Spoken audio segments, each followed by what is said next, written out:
Biz bu günləri Mərkəzi Aran Regional Təhsil İdarəsində olan özbaşınalıqdan, o cümlədən Oran sektorunu Namidə xanım və o cümlədən də Xaldan Kompleks məktəbinin direktoru Günel Yusufzadədən şikayət ərizəmiz var bizdə. O şikayət ərizəsinə əsasən biz şikayəti canlandırırıq, adiyyəti olan orqanlara çatdırırıq ki, xahiş edirik ki, Mahmudova Aysel adında bala kişi, Mahmudova Aysel bala kişi qızının şikayəti var. Xahiş edirəm o şikayətlə bağlı ciddi tədbir görülsün, adiyyəti olan orqanlardan cənab prezidentimizə və o cümlədən Nazirlər Kabinetinə və o cümlədən Emin Əmrullayevə bu mesajınızı çatdırmağınızı sizlərin adiyyəti olan orqanlardan xahiş edirəm. Şikayətin məzmunu nədən ibarətdir? Şikayətin məzmunu ondan ibarətdir ki, Mahmudova Aysel bala kişi qızı 20 ilə yaxındır ki, Yevlax rayon kompleks tam orta məktəbində ingilis dil müəllimi işləyirdi. Lakin öz yazdığı ərizəsinə əsasəndir. Lakin son illər səhhətinlə bağlı problemlər yarandığına görə bültenə çıxmalı olubdur. Və 2 ilə yaxın müddətdə məktəbin rəhbərinə heç bir əlaqəsi olmuyordu. Ümumiyyətlə, həmin məktəbdə ambulator şəraitində olubdur. Yəni, məktəbdən heç bir əlaqə olunmuyordu. Və imtahanlar olduğu müddətdə bu 2 dəfə imtahanlar olubdur və imtahanlarda birində iştirak edə bilməyibdir. Yazır ki, bax, burada öz demək, keçən tədris ilində mən işə çıxmışam. İlk dəfə iştirakım bilib, imtahanlarda keçməmişəm. Buna baxmayaraq, məktəb direktoru Günel Yusufzadə dəfələrlə məni çağıraraq öz ərzəmlə işdən çıxmağımı bildirmişdir.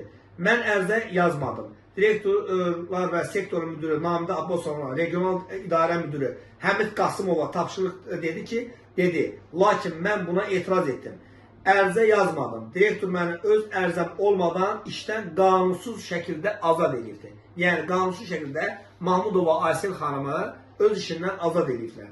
Dəfələrlə direktor barəsində şikayətlər olunsa da, Günel xanımın hegemonluğuna görə region, sektor müdürü buna bacara bilmir. 44 bin manatlıq demək, maliyyə pozuntusu aşkarlanıbdır. Məktəbdə şagirdləri döyərək direktorun öhdəsindən döyübdür, dəfələrlə döyübdür. Ondan bağlı 102 xidmətinə şikayət olunubdur və məhkəmə prosesində gah gəlib, gah gəlmir. Amma buna baxmayaraq, məhkəmə prosesinə gəlməməyinə baxmayaraq, dünənləri, ondan əvvəlki gündə Panoramada orada yeni şənlikləri keçirdirlər. Dəfələrlə region müdürü Həmid Qasımov Cavatın qəbulunda olubdur. Demək, mənə get, hara şikayət edirsən, et deyilibdir. Və biz də jurnalist olaraq bunu inşallah işlandırmağı öz üzərimizə götürdük və adiyyəti olan orqanlardan xahiş edirik ki, Mahmudova Aysel xanım səhhətində yarandığı problemlərlə bağlı imtahanda iştirak etməyibdir və onunla bağlı da ona məlumat verilməyibdir. Heç bir, nə məktub şəkildə məlumat verilibdir, nə telefonla məlumat verilibdir. Və bunu özünün xəbəri olmadan işdən azad edibdir. Bu necə ola bilər ki?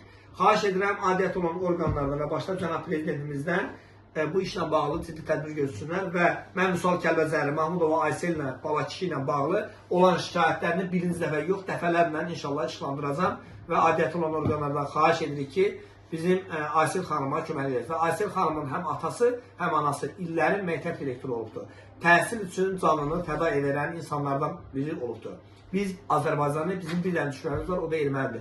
Bizlər birimizə düşmən olmalı deyilik. Təşəkkürlər, mən Müsal Kəlbəzərin təqdimatında adiyyəti olan orqanlar xahiş edirəm. Günel Yusufzadənin 44 bin manatlıq yeğencisi olmağına baxmayaraq, bugünkü gündə də vəzifədədir. Adiyyəti olan orqanlara və bütün mətbuata çatdırmaq istəyirəm ki, 44 bin manatlıq yeğencisi olmağına baxmayaraq, bugünkü gündə o məhkəmə proseslərinə getmir. Bunun arxasında hansı qüvvə dayanır ki, bu məhkəmə proseslərinə getmir. Xahiş edirəm, bundan bağlı ciddi tədbir görülsün və məktəbdə uşaqları döydüyü halda 102 xidmətinə şikayət olunub, yenə bunun haqqında tədbir görülmüydü. Hətta onun övladı Yusufzadə Toğrul adı 2 il orta məktəbdə, 3 il orta məktəbdə gedib, onu öz sinif yoldaşları tanımırlar belə. Amma 5 qiymətlər almağına baxmayaraq, məktəbdə 16, yəni qəbul imtahanına, yəni açıq imtahanına 16 bal toplayıbdır. Bu necə 5 ala bilir ki, 16 bal toplayıbdır? Necə ola bilər bu? Yəni, burada hansısa qanunsuzluqlar var. Xahiş edirəm, bunlarla bağlı ciddi tədbir görəsiniz. Təşəkkür edirəm.